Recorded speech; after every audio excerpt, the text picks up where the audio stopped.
আসসালামু আলাইকুম প্রিয় শিক্ষার্থীরা, সবাই কেমন আছো? আশা করছি সবাই ভালো আছো। আমি আলহামদুলিল্লাহ তোমাদের দোয়া এবং ভালোবাসায় ভালো আছি। আজকে আমি হাজির হয়েছি 2021 সালের এসএসসি পরীক্ষার্থীদের অ্যাসাইনমেন্ট নিয়ে।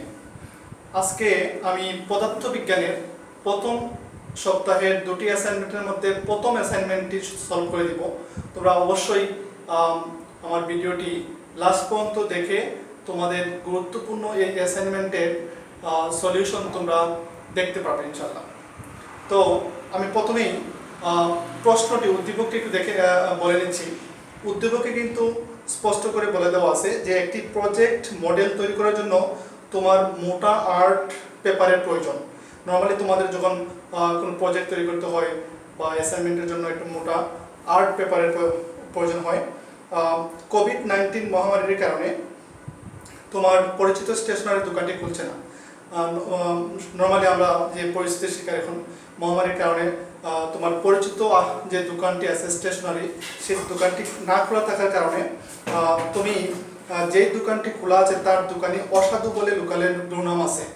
তো যেই স্টেশনারি বা দোকানটি খোলা আছে সেই দোকানের যে দোকানি সে কিন্তু অসাধু, তার একটা সুনাম আছে, দুর্নাম আছে, সে অসাধু। কিন্তু তুমি বাধ্য হয়ে তার কাছ থেকে তোমাকে এখন কাগজ কিনতে হবে।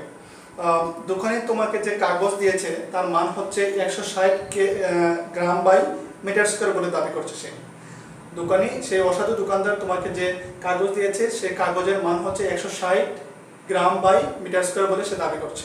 এখন আসো, এতটুকু বলার পরে আমরা এখানে আসি, আমাদের কাগজ যে তুমি দোকানি থেকে ক্রয় করেছো সেই কাগজের মান হচ্ছে 160 গ্রাম বাই মিটার স্কোয়ার। তাহলে এখান থেকে আমরা ক নম্বর এবং খ নম্বর প্রশ্ন সলভ করতে পারি। ক নম্বর প্রশ্নে কিন্তু বলেছে, আমরা প্রশ্ন এখানে লিখে রেখেছি যে কাগজের মান যে একক দিয়ে মাপা হচ্ছে তার মাত্রা কত। তাহলে কাগজের মান আমরা উদ্দীপকে একটু আগে পড়লাম যে কাগজের মান হচ্ছে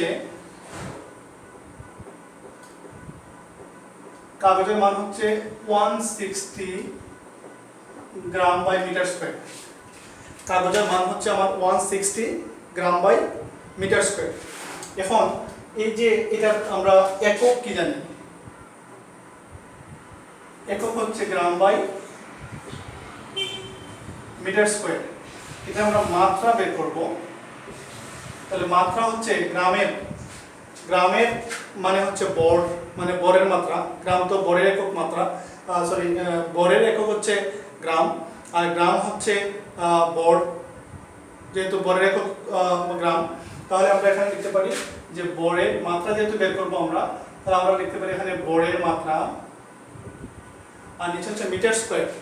আর মিটার স্কোয়ার হচ্ছে তোমার দৈর্ঘ্যের, মিটার স্কোয়ার হচ্ছে দৈর্ঘ্যের মাত্রা। তাহলে আমরা এখানে লিখতে পারি তোমার দৈর্ঘ্যের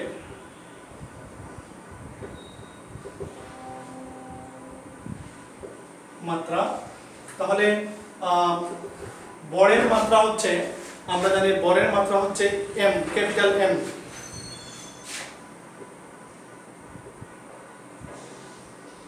আর দৈর্ঘ্যের মাত্রা হচ্ছে ক্যাপিটাল এল। তাহলে আমার এখানে যেহেতু গ্রাম বাই মিটার স্কোয়ার দেওয়া আছে, তাহলে আমরা এখানে লিখবো এল স্কোয়ার, মানে দৈর্ঘ্য স্কোয়ার আছে, তো দৈর্ঘ্য স্কোয়ার। এই কারণে আমরা এখানে লিখবো দৈর্ঘ্যের মাত্রা স্কোয়ার, যেহেতু স্কোয়ার দেওয়া আছে এখানে। আর দৈর্ঘ্যের মাত্রা হচ্ছে ক্যাপিটাল এল, তার হোল স্কোয়ার। তাহলে আমরা এটাকে লিখতে পারি ক্যাপিটাল এম পার এল স্কোয়ার। এটাকে আমরা থার্ড বন্ধনী দ্বারা আবদ্ধ করতে পারি। মাত্রার ক্ষেত্রে আমরা সবসময় তৃতীয় বন্ধনী দ্বারা আবদ্ধ করি।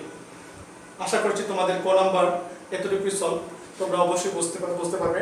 প্রথমে আমি আবার বলছি, মাত্রা হচ্ছে আমার, যেহেতু কাগজের মান দেওয়া আছে 160 গ্রাম বাই মিটার স্কোয়ার, তাহলে গ্রাম হচ্ছে বরের একক, তাহলে আমরা বলতে পারি এটা বরের মাত্রা হবে। আর মিটার হচ্ছে দৈর্ঘ্যের মাত্রা, মিটার হচ্ছে দৈর্ঘ্যের একক, তাহলে দৈর্ঘ্যের মাত্রা হবে এখানে, যেহেতু স্কোয়ার আছে স্কোয়ার দিয়ে দিলাম আমরা।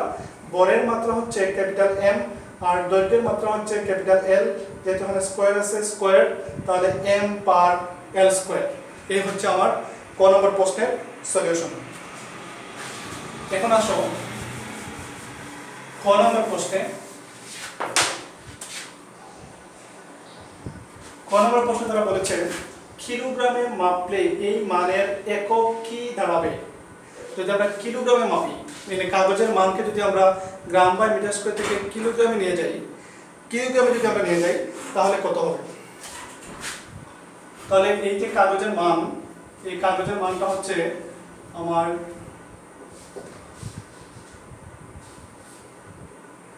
160 গ্রাম বাই মিটার স্কয়ার। তাহলে এটাকে যদি আমরা এভাবে লিখি 160 গ্রাম বাই 1 মিটার স্কয়ার, এই গ্রামকে যদি আমরা কেজিতে নিই, গ্রামকে কেজিতে নিলে আমরা অবশ্যই 1000 দ্বারা ভাগ করতে হবে।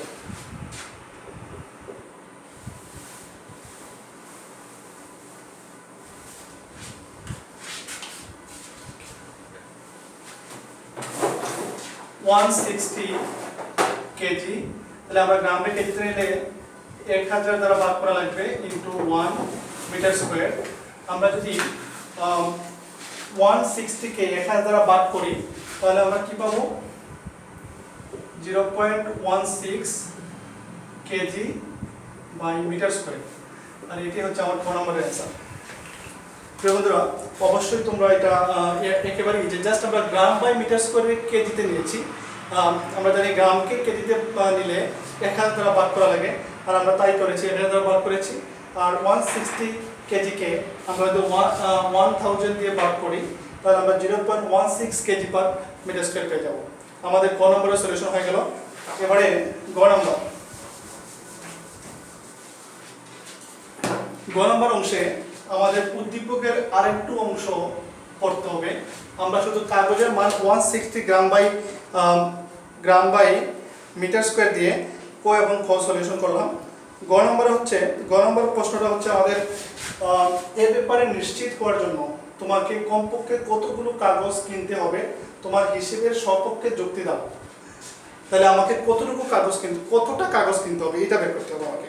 তারা এখানে স্পষ্ট করে বলে দিয়েছে যে মডেলিং কাগজের প্রতি পাতার সাইজ হচ্ছে 65 সেন্টিমিটার এবং 75 সেন্টিমিটার।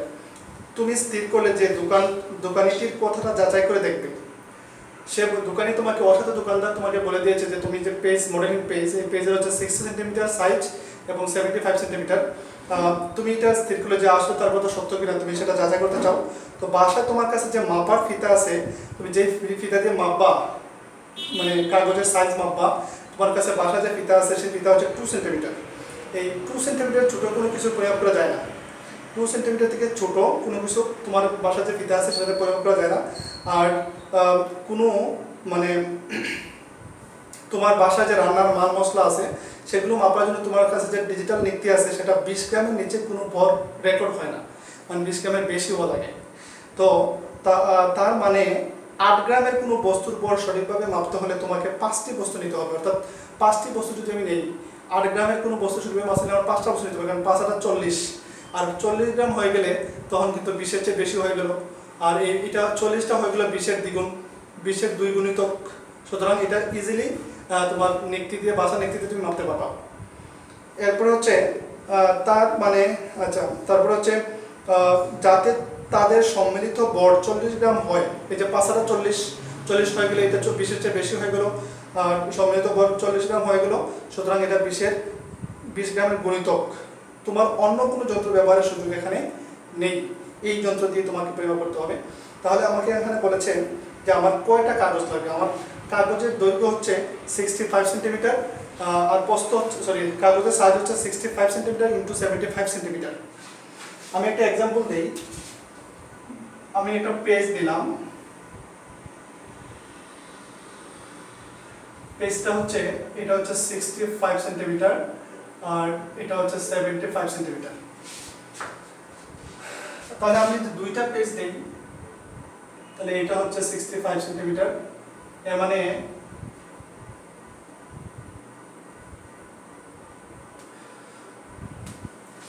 তাহলে আমি এদিকে দুইটা পেজ দিলাম 65 দুইটা পেজ দিলাম, দুইটা পেজ দিলে হয়ে গেল আমার এটা 130 সেন্টিমিটার। এখন যদি আমি এটা দৈর্ঘ্য বরাবর নিলাম, আমি যদি প্রস্থ বরাবর নেই, তাহলে প্রস্থ বরাবর যদি নেই তাহলে আমার ওইদিকে আবার পেজ বাড়াতে হবে, অথবা বৃদ্ধি পাবে না, প্রস্থ বাড়বে না, শুধু দৈর্ঘ্যই বাড়বে। আমি যত এদিকে বাড়াবো তত কিন্তু আমার দৈর্ঘ্য বাড়বে, বাট প্রস্থ কিন্তু আলটিমেটলি বাড়লো না। এই কারণে আমরা এদিকে যদি পেজ বাড়াই আর দুইটা, তাহলে এটা 75, এটাও 75, আর এই দুইটা হয়ে গেল 150 সেন্টিমিটার। তাহলে আমরা দুইটা পেজ পেয়ে গেলাম, দৈর্ঘ্য 103 সেন্টিমিটার, 65, আর এখানে হয়ে গেল আমার দুইটা পেজের প্রস্থ 75 সেন্টিমিটার ইন্টু 75 সেন্টিমিটার, অর্থাৎ 150 সেন্টিমিটার। তাহলে আমার টোটাল এখানে পেজ হয়ে গেল কয়টা? 4টা পেজ হয়ে গেল। এর মানে এই যে 4টি পেজ আমি 4টি পেজ কি করতে পারি? 4টি পেজ আমি নিতে পারি। যদি 4টি পেজ আমি নেই, এই 4টি পেজের দৈর্ঘ্য হচ্ছে আমার 150 সেন্টিমিটার, আর প্রস্থ হচ্ছে আমার 130 সেন্টিমিটার। নর্মালি দৈর্ঘ্য তো বেশি হয়, বড় হয়, দৈর্ঘ্য 150 হবে।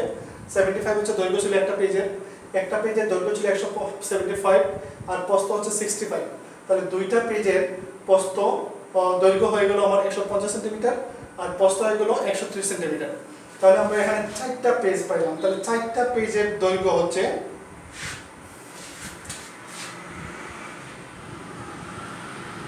তাহলে আমরা লিখবো 4টি কাগজের দৈর্ঘ্য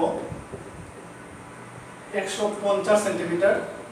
এটা কিন্তু আমরা মিটারে নেই, তাহলে 100 দিয়ে ভাগ করবো। আমরা সেন্টিমিটারকে মিটারে নিলে 100 দ্বারা ভাগ করা লাগবে, 100 দিয়ে ভাগ করলে হবে 1.5 মিটার। আবার 4টি কাগজের প্রস্থ হচ্ছে আমার 130 সেন্টিমিটার। এটাকে আমরা 100 দিয়ে ভাগ করবো, তাহলে 1.30 মিটার পাবো। তাহলে এটার ক্ষেত্রফল কত দাঁড়াবে? দৈর্ঘ্য গুণ প্রস্থ, অর্থাৎ 1.5 ইন্টু 1.3 মিটার স্কোয়ার। আমরা যদি গুণ করলে পাবো আমরা 1.5 ইন্টু 1.3, দ্যাট মিনস 1.95। আমরা পাবো 1.95 মিটার স্কোয়ার। এখানে আমরা এই যে 4টি পেজের দৈর্ঘ্য এবং প্রস্থ, 4টি পেজের ক্ষেত্রফল বের করেছি আমরা। তাহলে একটা ক্ষেত্রফলের যদি বড় 150 গ্রাম হয়, 160 গ্রাম হয়, তারা কিন্তু একটি কাগজের মান বলে দিয়েছে 160 গ্রাম বাই মিটার স্কোয়ার। তাহলে একটি কাগজের ক্ষেত্রফল, মিটার স্কোয়ার মানে হচ্ছে একটি কাগজের ক্ষেত্রফল, আর একটি কাগজের ক্ষেত্রফল 1 মিটার স্কোয়ারের জন্য, 1 মিটার স্কোয়ারের জন্য বড় হচ্ছে আমার 160 গ্রাম। তাহলে আমার এই 1.95 মিটার স্কোয়ারের জন্য বড় কত হবে? 160 ইন্টু 1.95 গ্রাম, অর্থাৎ এটা আমরা বড় পাবো 1.95 ইন্টু 160, 312। তাহলে আমরা এখানে পেয়ে গেলাম 312 গ্রাম। এই যে আমরা 312 গ্রাম পাইলাম, এই 312 গ্রামের কতটি কাগজ 20-এর গণিতক হবে? তারা কিন্তু বলছে 20-এর গণিতক হওয়া লাগবে। আমরা যদি 20-এর গণিতক হয়, তাহলে আমরা দেখি 20-এর 312 কত গণিতক হয়। আমি যদি 312 গ্রামের একটি পেজ দেই, তাহলে 312 20 দ্বারা কিন্তু বিভাজ্য হবে না, 20 দ্বারা বিভাজ্য নয়। আমি যদি 312 গ্রামের দুটি পেজ নেই, এটা কিন্তু 20 দ্বারা বিভাজ্য হবে না। আমি যদি 312 গ্রামের 5টি পেজ নেই, 5টি পেজ নিলে হবে, সরি এখানে হবে 2 গুণে 4, 2 একে 2, আর 3 গুণে 6। এখানে যদি 5টি পেজ নেই, তাহলে 5 দুগুণে 10, হাতে আছে 1, 5 একে 5 একে 6, 3 5 15, অর্থাৎ 1560। এই 1560 কিন্তু আমার 20 দ্বারা বিভাজ্য হবে, কারণ এখানে 20 যদি বাদ করি আমরা 1560 কে আমরা যে 7 দিয়ে ভাগ করি, 7 গুণে 14, 140, আর 160 অর্থাৎ 78। অর্থাৎ আমি যদি 5টি কাগজ দেই, মানে পাঁচ দ্বারা গুণ করি তাহলে আমার 20 দ্বারা বিভাজ্য হয়। সুতরাং আমি 20টি কাগজ নিতে পারি। যেহেতু 20 দ্বারা বিভাজ্য হয়েছে আমার 312 ইন্টু 5 এলে 1560কে 20 দ্বারা বিভাজ্য হয়, অর্থাৎ আমরা 20টি কাগজ নিতে পারি। তারা কিন্তু বলেছে এখানে যে তোমাকে কমপক্ষে কতগুলো কাগজ কিনতে হবে, তাহলে আমার 20টি কাগজ কিনতে হবে। সুতরাং কাগজ 20টি কাগজ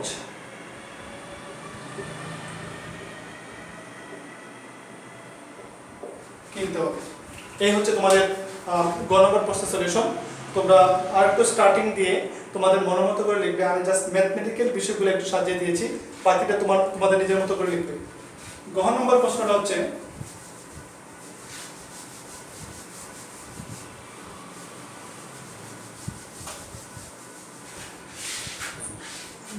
প্রশ্নটা হচ্ছে যে কাগজের প্যাকেটের গায়ে যদি মান লেখা থাকে 120 plus minus 0.5 gram by metre square, তার অর্থ হচ্ছে মানটি আসলে 119.5 হতে 120.5 এককের মাঝে রয়েছে। এখানে চূড়ান্ত ত্রুটির মান 0.5 একক, চূড়ান্ত ত্রুটির মান হচ্ছে 0.5। তোমার নির্ণীত মানের কতটুকু সূক্ষ্ম বা নির্ভুল হবে। তাহলে আমরা এখানে যে মান দেওয়া আছে আমরা মানটা লিখতে পারি। আমাদের যে মানটা দেওয়া আছে ওই মানটা হচ্ছে 105। আমাদের যে মান দেওয়া আছে এই মান হচ্ছে 120 প্লাস মাইনাস 0.5। এটা হচ্ছে আমার মান, অর্থাৎ গ্রাম বাই, এই যে এটা দেওয়া আছে এখানে 120 প্লাস মাইনাস 0.5 মিটার স্কয়ার। তাহলে আমার চূড়ান্ত ত্রুটির মান কিন্তু এখানে তাও দেওয়া আছে 0.5।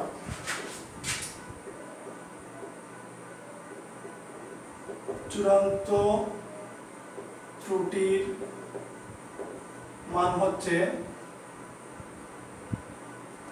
0.5 একক, 0.5 দেওয়া আছে। চূড়ান্ত ত্রুটির মান দেওয়া আছে 0.5 একক। তাহলে আমরা একটা সূত্র জানি, আপেক্ষিক ত্রুটি একটা সূত্র জানি। আপেক্ষিক ত্রুটির সূত্র যে তোমাদের বইতে এটা দেওয়া আছে টেক্সট বুকে ফিজিক্সের। আপেক্ষিক ত্রুটি হচ্ছে চূড়ান্ত ত্রুটি ডিভাইড বাই হচ্ছে পরিমাপ করা যায় এমন মান, পরিমাপ করা যায় ওই মান। তাহলে আমরা জানি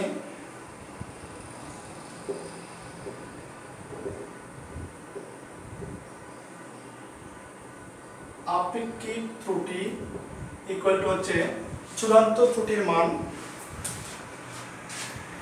চূড়ান্ত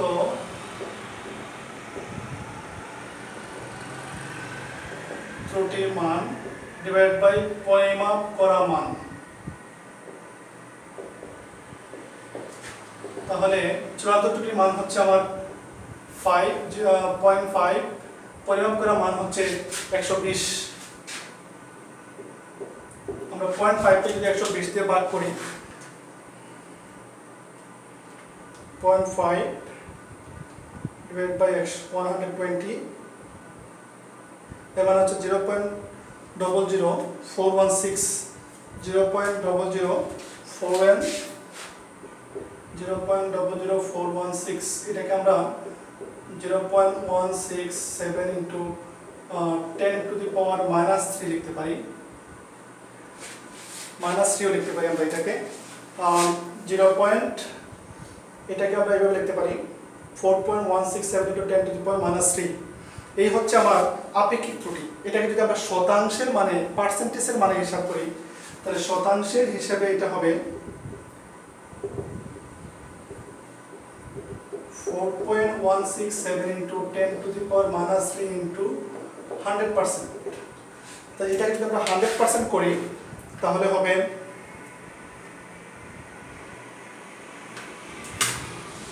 100% করলে হবে 0.4167%।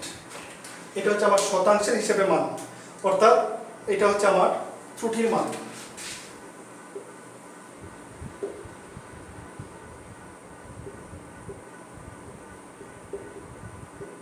ত্রুটির মান হচ্ছে 0.4167%। এবং নির্ভুল কতটুকু, নির্ভুল হচ্ছে 100 থেকে আমরা 0.4167 এটা আমরা বিয়োগ করব, বিয়োগ করলে হচ্ছে 99.58%। নির্ভুল হচ্ছে আমার 99.58%। তারা কিন্তু এটাও বলেছিল যে নিহিত মানের কতটুকু সূক্ষ্ম বা নির্ভুল, তাহলে আমার নিহিত মানের 99.58% হচ্ছে সূক্ষ্ম এবং নির্ভুল।